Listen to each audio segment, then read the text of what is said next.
আমি দেবাঞ্জলি সেন একটি স্বরচিত কবিতা পাঠ সকলের জন্য। আজকের কবিতার নাম পালাক, লেখিকা দেবাঞ্জলি সেন। দেখো রাত বাড়ছে, নিশীথী রাত আজ বৃষ্টি ভেজা।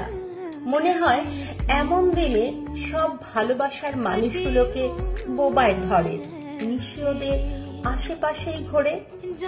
ভিজে গিয়ে আলপথ বড় পিচ্ছিল, পারবে কি ওই মানুষগুলো আলেয়াকে ডিঙিয়ে নিজের মনের কাছে ফিরতে? যদি তারা পারে ওদের হাত ধরো, ওই আলপথ পেরিয়ে মস্ত বড় ওই টলটলে দিঘি পার হয়ে ধানি জমি ছাড়িয়ে ধুধু তেপান্তরের মাঠ আর মাঠের পেছনে আকাশ ছোঁয়া টিলা, ওখানে নিয়ে এসো ওদের। পথ আর দূর নয়, টিলা পেরোলেই ওই দেশ পাবে যেখানে চাঁদ আর সূর্য একসাথে, যেখানে বজ্র আর ঝড় মিলেমিশে, যেখানে আগুন আর হাওয়া হাত মিলিয়ে সাথে নিয়ে থাকে অনুভূতি।